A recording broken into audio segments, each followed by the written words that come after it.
STEMilyK, your hostess to the world of STEM, and today I'm here with Miss Espy, who is the founder and executive director of Math SP, and also the author of the book STEM Gems. Thank you so much for being with us today. You're very welcome, Emily. I'm very excited to be here and to be speaking with you and all of your viewers. It's very exciting to have young people who are interested in STEM to learn more about the world of STEM and to meet women in this space. So I'm excited about the work that you're doing at STEMilyK, and I hope that we get some of your viewers to see how wonderful a career in STEM can be. So do I. Okay, so let's get started. So first, I just want to ask you, so in your childhood growing up, did you ever have any exposure to STEM, or did anyone ever tell you you should study STEM?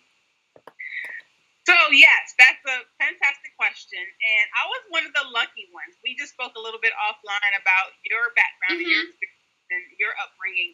I had I want to say similar in that both of my parents are engineers. So I was raised by a mother who has a degree in chemical engineering and also math, and she worked as an environmental engineer for 30 plus years. And my father has a degree in electrical engineering. And he worked in that field for also 30 plus years. So I had a lot of STEM influence growing up. In addition to my parents, I had uncles and aunts who were and still are in STEM in different capacities. I have cousins and siblings, and I really do come from a strong STEM family. So a lot of role models and mentors right in my home as well as in my immediate family. And I had fabulous teachers, too. I really have to commend my teachers from a very early age. I've always loved math. And so I credit that to my parents and my family, but also my teachers, the classroom teachers who really showed me, what was possible. They made math come alive. It wasn't just route memorization. It wasn't tedious calculations all the time. It was really a beautiful thing that I really started to enjoy. So when it came down to choosing a career, I naturally gravitated towards engineering because it combined my passion and love for math with also my passion of chemistry, which became much later. But I enjoyed chemistry and math so much that I decided to pursue a degree in that space. So, as you just mentioned, what did you end up getting your major in, and how did that affect your different career choices after college? So I decided to major in chemical engineering. Like I said, because of my love for math and chemistry, it just made a lot of sense for me to that program. So chemical engineering was pretty, it was okay. I want to do engineering, but what kind of engineering? Well, I love chemistry, so that makes a lot of sense for me. Either chemical or biomedical engineering were the two that I was really considering at the time. I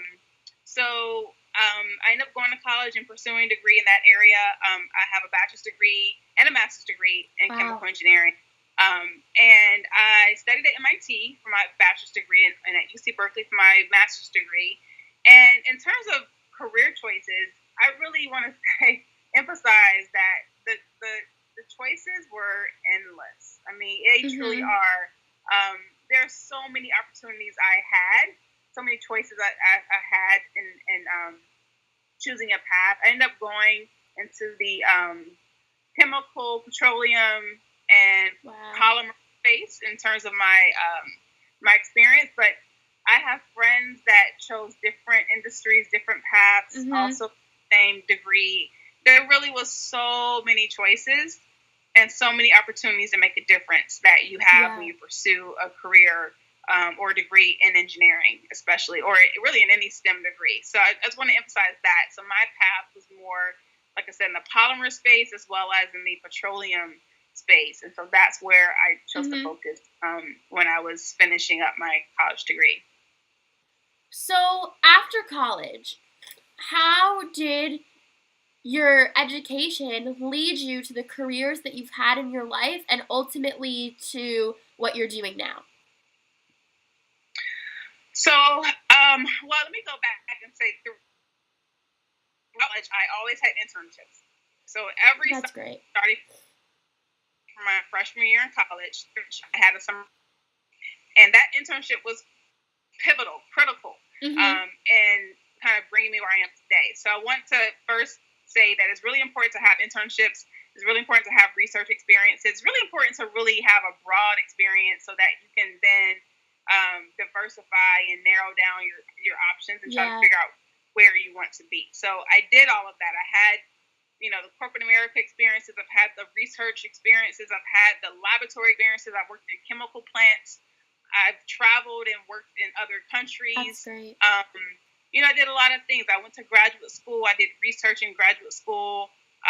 So again, lab-based experience and research, and I've published papers, and I've done all these great things. The one thing that really stands out that kind of led to what I do now and led to me sort of writing this book was that in almost every experience I've had, I've always been the only African-American person and one of few women.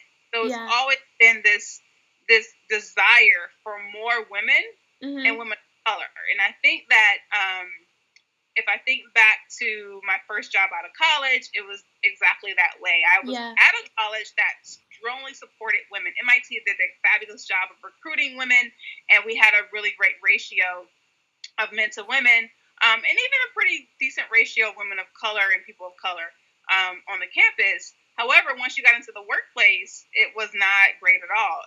It was very lonely and isolating at times.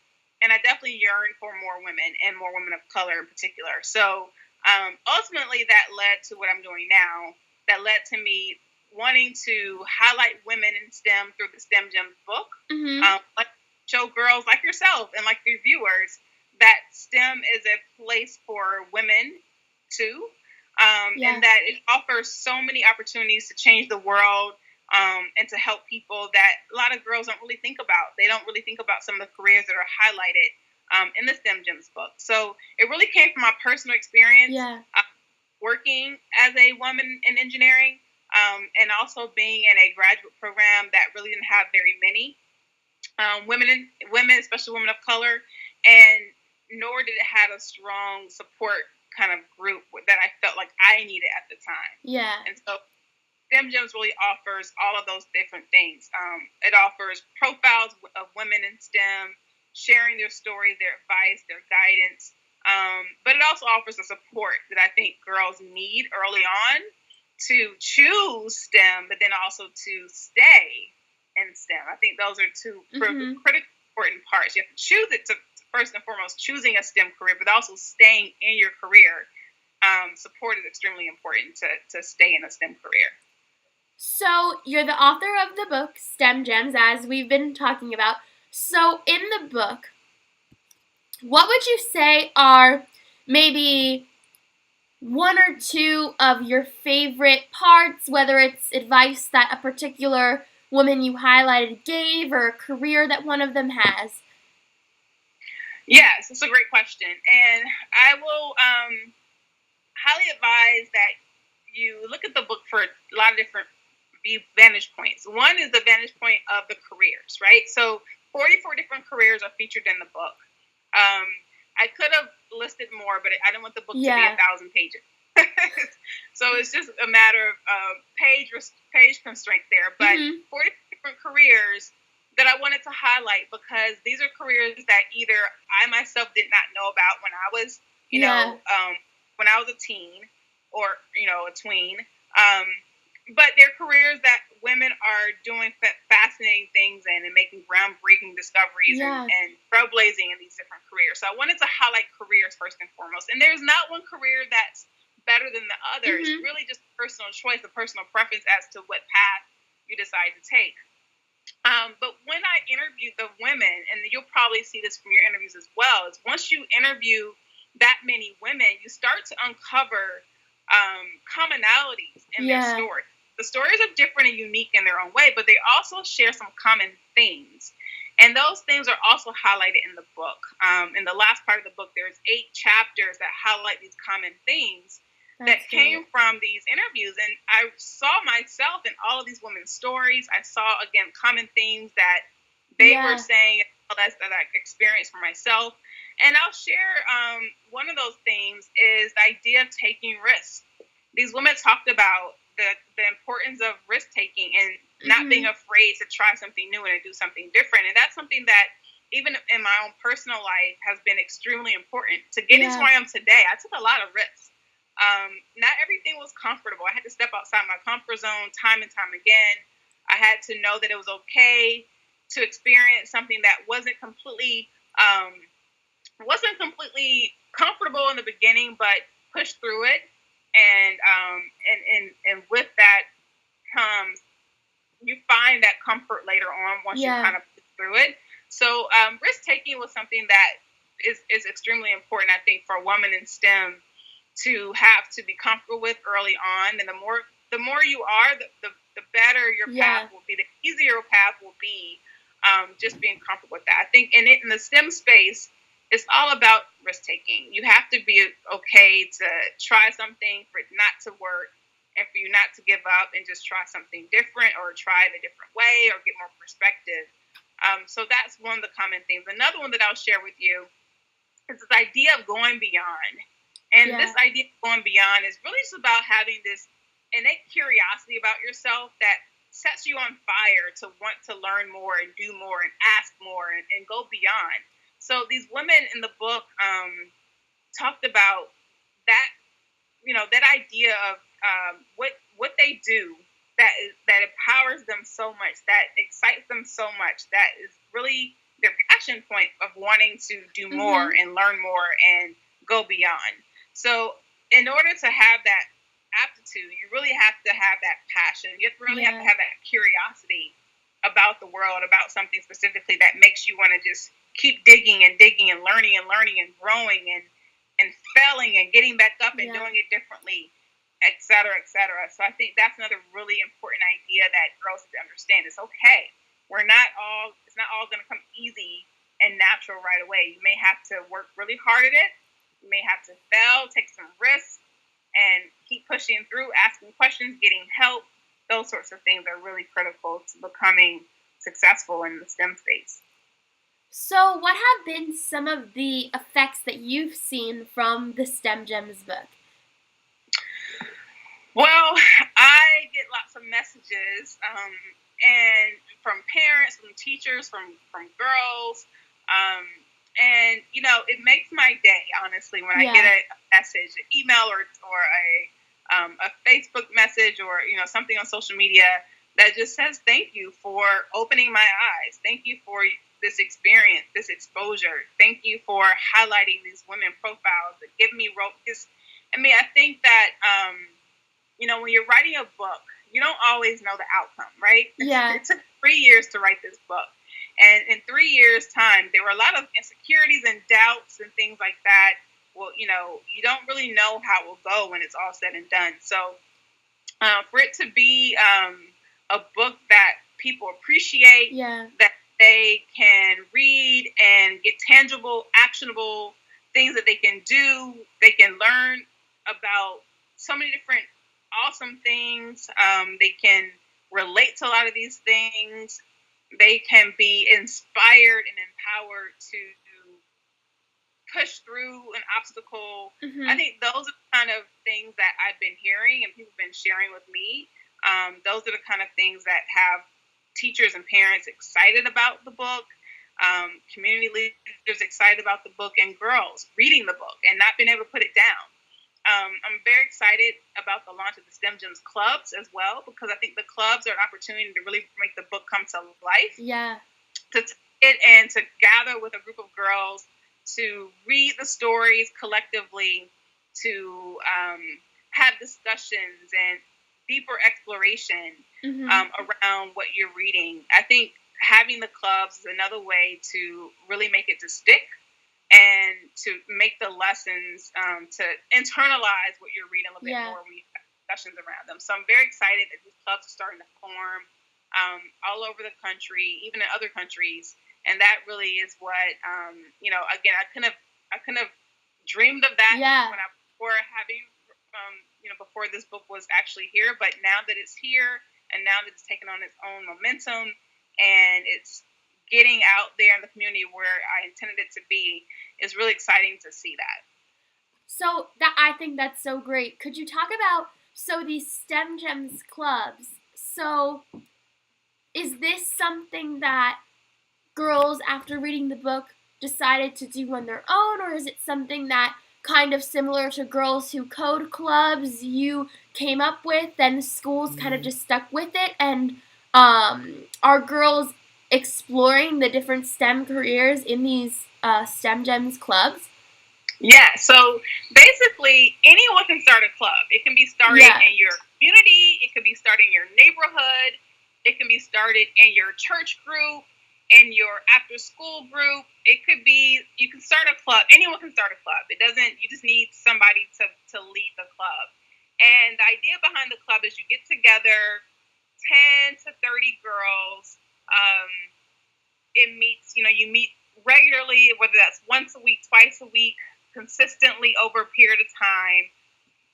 There's an entire curriculum built around this book. And so you go on the STEM Gems website, you can click on the tab that says club, and you can learn about what it takes to start a club, and you can register your club, and then you can also download the discussion guides, and there's also related videos and articles that are associated with each of the women in the book. So there's an opportunity for you to take these discussion guides that I've written and take the book and follow along. There's really lots of different questions that I came up with to ask. So when you're in your club meeting, you have already read the respective career and story that you were going to read for that meeting. So let's say you decide to read about Mary Lou Jepsen, for example. So you read her story ahead of time, which is about 900 to 1,000 words per story. You read the story ahead of time, and then you come to your club meeting and you download the discussion guide and you go through the questions together. There are certain questions that require you to do some research, some extra legwork. There are certain questions that ask you to